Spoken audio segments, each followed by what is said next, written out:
And now this is Acts chapter 18, verses 18 through to 23.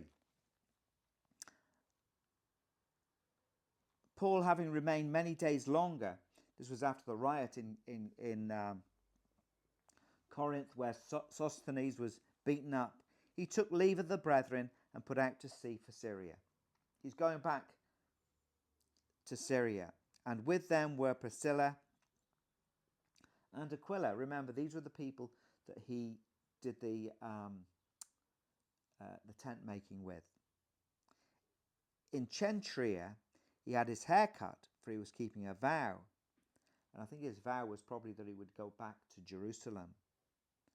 And they came to Ephesus, and he left them there. So he left Priscilla and Aquila in Ephesus. Now he himself entered the synagogue and reasoned with the Jews. This is in Ephesus.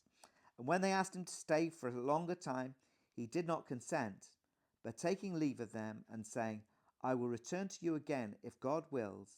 And he set sail from Ephesus. And when he had landed at Caesarea in Israel, he went up, which indicates he went up to Jerusalem, and greeted the church, and then went down to Antioch. And having spent some time there, he left and passed successively through Galatian region, Phrygia, and strengthening all the disciples. So we have here the end of the second journey of Paul. And Paul has gone from Corinth. There's been a riot in Corinth, and as is his practice, there's a riot. Let's protect the saints. Let's move on. It's time to move on. So he moves on, crosses the sea over to Ephesus. And in Ephesus, he's there with Priscilla and Aquila. He has a vow. We don't know what the vow was. But I think, as I said before, I think his vow was that he would go up to Jerusalem. And he left Priscilla and Aquila in Ephesus. We don't know why, but I think that will become evident as we read through the rest of chapter 18 and chapter 19.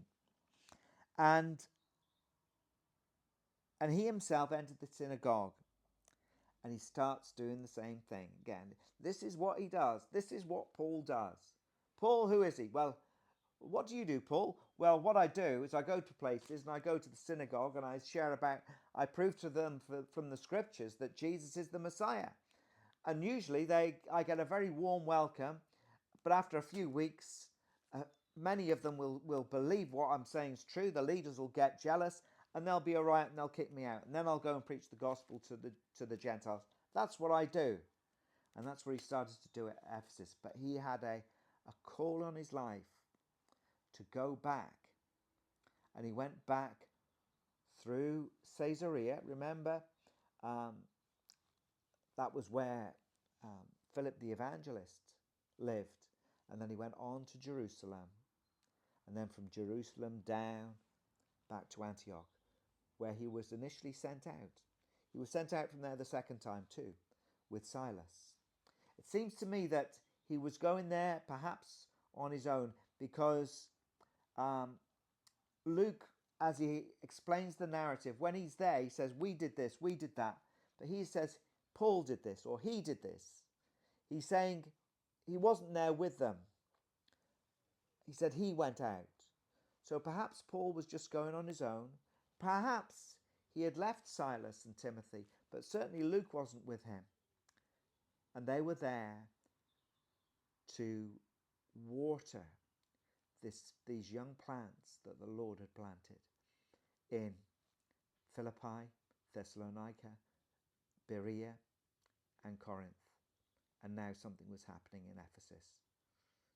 And they said, come back, Paul, and tell us more of the gospel of Jesus Christ.